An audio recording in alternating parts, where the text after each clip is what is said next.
Right now actually comparative to others जो screenshots में देखता हूँ लोगों के, उसके कंपैरिजन में, बिकॉज 2 साल हो गए हैं तो दैट टाइम हैज पास्ड कि मैं क्रिएटिव्स कहीं और से ले रहा हूँ all, because I have learned a bit कि हाँ exactly what is going to work with my audience, because I am selling clothing, तो fashion is always never constant, so it's gonna change every 3 months 6 months, every season, summer winter collection, everything, so that have passed through. बस ये बात है कि एक certain add है, एक ad set है, एक एमपीएल लेवल पे है, उसका एक का सीबीओ चल रहा है, एक एड सेट लेवल पे मार्केटिंग चल रही है, सो सडनली एक चीज परफॉर्म करने लग जाती है, next day it's crap, totally wasted all my money, लेकिन उसके अगले दिन is giving me 50,000 of sale, 60,000 for एक पर्टिकुलर कैंपेन। तो ये वाली uncertainty which is not definable in any sense I feel, because वहां पे क्रिएटिव्स एवरीथिंग इज फाइन, एक दिन ऑर्डर्स आ रहे हैं, एक दिन नहीं आ रहे, मतलब everything is perfectly good, marketing website संभाल रही है, सारी चीजें सही हो रही हैं, बस प्रॉब्लम क्या है, suddenly things are very unpredictable. तो आप ऑडियंसेस यूज कर रहे हो कि आप सिर्फ इंटरेस्ट टारगेटिंग कर रहे हो? मैं कुछ चीजें अलग अलग करता हूँ, जैसे इंटरेस्ट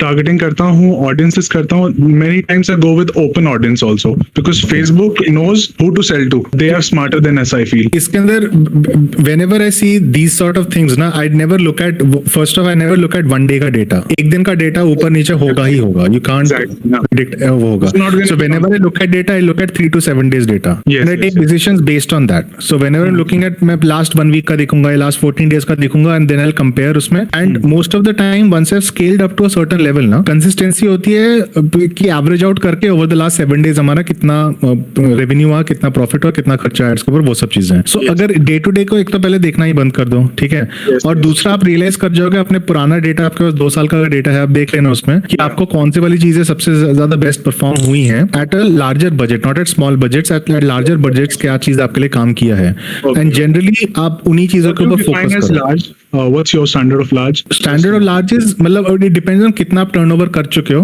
बट जितना भी आपका the ones which have spent the most money, the campaigns that have spent the most money profitably, तो उससे आपको आइडिया लग जाएगा कि what has worked for you in the past, because आप रियलाइज करोगे every ad account is going to be different. Like for me for example, मेरे CP में अभी भी it is lookalikes that are giving the best profit, but Nightmare से उसमें बात हो रही थी, वो कहते हैं उसका lookalike चलना ही बंद हो गया, और he is using I think interest targeting now. Lookalikes go with a higher CPM always, so that उसके बजट होता है that disrupts, and वो रिटर्न इतना अच्छा नहीं दे पाता जितना और CPM CPCs को देखना बंद कर दो। Once you have the data, only use CPM CPCs to compare among the same product का डेटा, मतलब अगर आप कंपेयर करके देखोगे ना, you'll realize CPM CPCs actually don't matter। आप खुद अपना पुराना डेटा देखोगे, आपको रियलाइज होगा कई सारे कैंपेन्स होंगे जो मे बी CPM या CPC हाई थे, बट उनका रिटर्न बेटर था than the ones जिनका लोअर था। तो इस चीज को हम देखते हैं the numbers that matter right now, and for us profitability is the only thing that matters. Okay,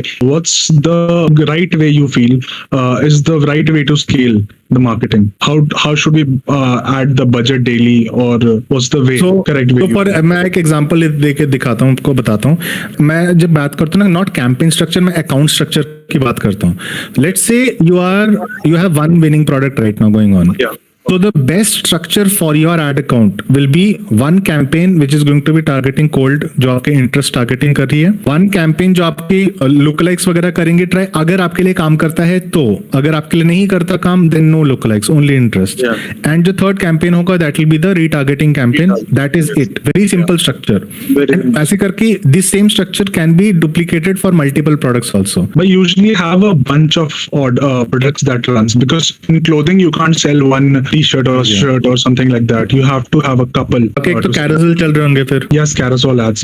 They're working best. Single product carousel ads आपके चल रहे होंगे, आप उसी की कैंपेन चला सकते हो, based on interest कर देना या based on demographic कर लेना। तो आपके माल आपका एक ही demographic को आप सेल करते हो क्या मल्टीपल को सेल करते हो? I just do India particularly, and interests, behaviors, उन सब में selections करके जो best possible आता है। Demographic as in आप मेल फीमेल का अलग से सेल करते हो कि सिर्फ फीमेल या only female, और आप एक ही टाइप पे सेल करते हैं, इंडियन क्लासिकल वेस्टर्न या कुछ, मतलब एक वेस्टर्न ओनली? तो आपके यहाँ कैरोसेल एड्स तो अच्छी हैं, आपके लिए तो ये वाला स्ट्रक्चर अच्छा है। हाँ, सबसे अच्छा वही वर्क कर रहा है।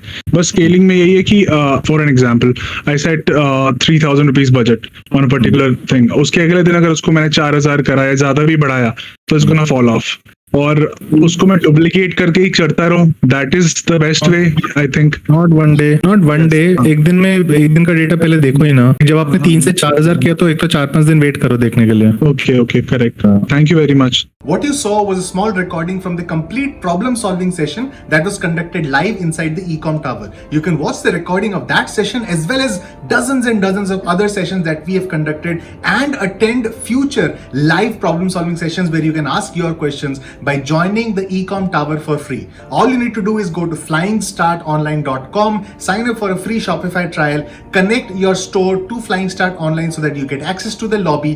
From there you can start attending one problem solving session per week. When you pay your first Shopify bill, you get upgraded to the studio level where you can start attending not just the problem solving sessions but also live classes and a lot more, including perks, rewards, books, merch, meetups, so much more. The Ecom Tower is waiting for you. I can't wait to see you inside.